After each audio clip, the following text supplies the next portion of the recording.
Hello guys, welcome back to Sociology classes BA Part 2. Today our topic is ecological degradation. Okay, पारिस्थितिकीय अपकर्ष. तो आज का topic है हमारा पारिस्थितिकीय अपकर्ष. So without wasting much time, we should start this video on this topic. Okay. संपूर्ण जीव जगत तथा मानव जीवन का अपनी परिस्थितिकी से घनिष्ठ संबंध रहा है. मूल रूप से पारिस्थितिकी शब्द वनस्पति विज्ञान बॉटनी से लिया गया है. वनस्पति शास्त्र में इस शब्द का प्रयोग पौधे व उनके भौतिक पर्यावरण के बीच पाए जाने वाले संबंधों को स्पष्ट करने के लिए किया जाता है. इसी तरह जीव विज्ञान जूलॉजी में भी विभिन्न जीव जंतुओं का अध्ययन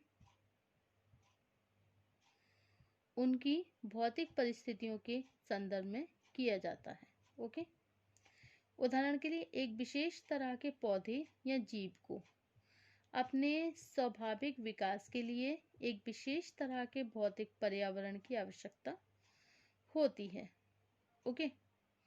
सभी जीवधारियों को अपने अस्तित्व के लिए एक दूसरे से भिन्न पर्यावरण की आवश्यकता होने के कारण उनकी शारीरिक रचना, खान पान और रहन सहन के ढंग में बहुत भिन्नता देखने को मिलती है. सभ्यता के आरंभिक युग से ही विभिन्न मानव समूहों को जीवित रहने के लिए अपने पर्यावरण पर निर्भर रहना आवश्यक था. इसी कारण मानव ने अपने पर्यावरण और चारों ओर की परिस्थिति की दशाओं का ज्ञान प्राप्त करना आरंभ कर दिया. ओके.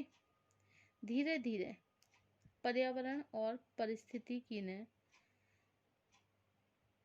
परिस्थितिकी से संबंधित ज्ञान में इतनी वृद्धि हुई कि इसे एक विज्ञान का रूप दिया जाने लगा.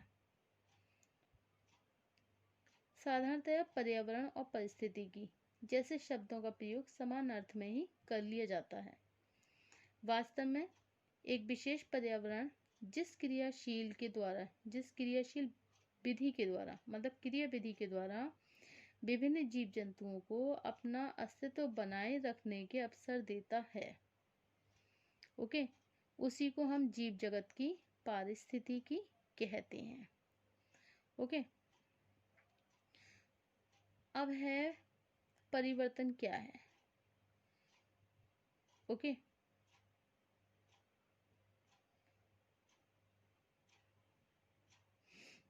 अब परिवर्तन देखिए हर क्षेत्र में होता है. ओके. चाहे वो कोई सा भी क्षेत्र हो. इसी तरह से पर्यावरण क्या है. पर्यावरण क्या होता है देखिए इसे स्पष्ट करते हुए हर्शकोविट्ज ने लिखा है, पर्यावरण समस्त बाह्य परिस्थितियों और उसका जीवधारियों पर पड़ने वाला वह प्रभाव है जो जीव जगत के जीवन का नियमन करता है. ओके. मैकाइवर के अनुसार पर्यावरण उन सभी भौतिक जीव जगत के जीवन का पर्यावरण उन सभी भौतिक और अभौतिक प्रत्यक्ष और अप्रत्यक्ष दशाओं की संपूर्णता है जो प्राणी के जीवन को चारों ओर से घेरे हुए है. इस प्रकार स्पष्ट होता है कि पर्यावरण का तात्पर्य उन सभी बाहरी शक्तियों और दशाओं से है जो एक प्राणी के जीवन को चारों ओर प्रभावित करती है. इनमें से जो प्राकृतिक दशाएं मनुष्य द्वारा निर्मित की गई हैं तथा मनुष्य के कार्यक्रमों से स्वतंत्र रहते हुए स्वयं बदलती रहती हैं, उन्हें हम प्राणी का भौगोलिक पर्यावरण कहते हैं. पर्यावरण विशेषज्ञों ने परिस्थिति की अवधारणा को स्पष्ट करने के लिए पर्यावरण को दो भागों में बांटा है. कितने भागों में? दो भागों में. ओके. जैव तत्व तथा अजैव तत्व. जैव तत्व जैसे बायोटिक एलिमेंट्स, का तात्पर्य सभी तरह की वनस्पतियां, पेड़ पौधे और जीव जंतुओं से होता है, क्योंकि इनमें जीवन की विशेषताएं होती हैं। दूसरी ओर अजैव तत्व, एबायोटिक एलिमेंट्स, वे हैं जिनमें जीवन का अभाव होता है। जलवायु, भूमि, बनावट, जल, स्थल, खनिज पदार्थ, चट्टानें आदि अजैव तत्वों के ही उदाहरण हैं। इन जैव और अजैव तत्वों की गुणवत्ता से ही पर्यावरण को एक विशेष रूप मिलता है। अपने पर्यावरण के अनुसार ही विभिन्न प्रकार की वनस्पतियां और जीव जंतु बिना किसी कृत्रिम संरक्षण के अपने अस्तित्व को बनाए रखती हैं। ओके, इसके लिए सभी जीव जंतुओं और वनस्पतियों के बीच एक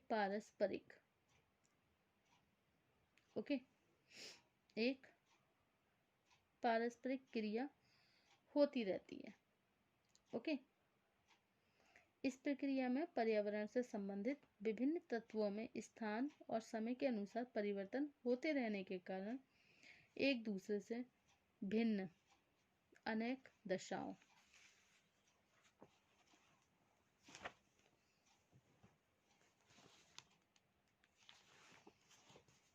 का निर्माण होता रहता है। विभिन्न दशाओं को इसी संपूर्णता को, मतलब विभिन्न दशाओं की जो ये संपूर्णता है, उसी को हम क्या कहते हैं? परिस्थितिकी नाम से संबोधित करते हैं। ओके, अब है परिस्थिति का अर्थ। पारिस्थितिकी का अर्थ, मीनिंग ऑफ इकोलॉजी। ओके, प्राणी जीवन और पर्यावरण के संबंध को स्पष्ट करने के लिए हम जिस पारिस्थितिकी शब्द का प्रयोग करते हैं वह अंग्रेजी भाषा के शब्द इकोलॉजी का अनुवाद है। इकोलॉजी शब्द का प्रयोग सबसे पहले सन 1869 में अर्नेस्ट हीकेल ने नाम के जीव वैज्ञानिक ने किया। उन्होंने इस शब्द का प्रयोग जीव जंतुओं के निवास स्थान संबंधी विशेषताओं, उन दशाओं की प्रकृति को स्पष्ट करने के लिए किया जो विभिन्न जीवों के अस्तित्व के लिए आवश्यक होती हैं। स्पष्ट है कि पारिस्थितिकी का तात्पर्य उन दशाओं से है जिनमें पर्यावरण और विभिन्न जीवों के बीच होने वाली अंतः क्रियाओं की जानकारी मिलती है। हीकेल ने पारिस्थितिकी के अर्थ को स्पष्ट करते हुए लिखा है कि यह जीवों के निवास और अस्तित्व का विज्ञान है। 20वीं शताब्दी के आरंभ में पारिस्थितिकी की व्याख्या अधिक व्यापक संदर्भ में की जाने लगी। इस समय से पारिस्थितिकी को एक ऐसे विज्ञान के रूप में परिभाषित किया जाने लगा जो संपूर्ण जैवमंडल की अस्तित्व संबंधी दशाओं का अध्ययन करता है। ओके, इसे स्पष्ट करते हुए ब्रिटिश जीवशास्त्री मैकफेडन ने लिखा है कि पारिस्थितिकी की अध्ययन वस्तु, पौधों, जीव जंतुओं तथा उनके पर्यावरण के बीच संबंधों को संचालित और नियंत्रित करने वाले शब्दों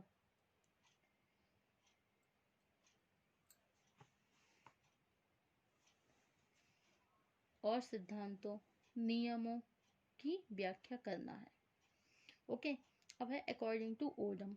ओडम ने पारिस्थितिकी को सरल शब्दों में परिभाषित करते हुए कहा है, जीवों और उनके पर्यावरण के बीच संबंधों की पूर्णता या प्रतिमान को ही हम पारिस्थितिकी कहते हैं। ओके,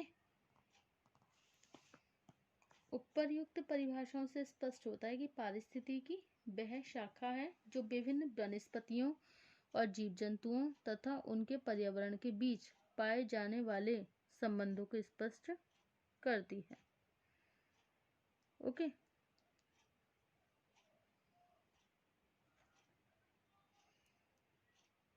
वर्तमान में पारिस्थितिकी का क्षेत्र केवल वर्तमान विज्ञान तथा जीव विज्ञान तक ही सीमित नहीं है। आज पारिस्थितिकी का संबंध मानव जीवन से भी बढ़ता जा रहा है। मानव जीवन से भी बढ़ता जा रहा है। अब यह महसूस किया जाने लगा है कि अपने चारों ओर की भौतिक दशाओं में से केवल वनस्पतियां और जीव जंतु ही प्रभावित नहीं होते हैं, बल्कि मनुष्य के चारों ओर की भौतिक सामाजिक दशाएं भी उसके जीवन को एक विशेष रूप में ढालती हैं।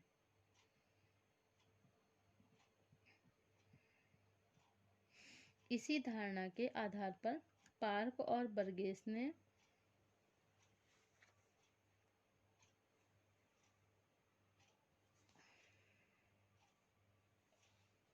सर्वप्रथम 1925 में सामाजिक पारिस्थितिकी की अवधारणा को विकसित किया। ओजम तथा मैकेंजी ने भी मानव और पारिस्थितिकी के संबंध को स्पष्ट करने के लिए एक क्षेत्रीय संप्रदाय को विकसित किया। इस संबंध में ऑगवर्थ तथा निमकॉफ ने लिखा है कि मानव पारिस्थितिकी सामान्य पारिस्थितिकी एक ऐसी शाखा है जिसमें मानव तथा उसके पर्यावरण के पारस्परिक संबंध को स्पष्ट किया जाता है।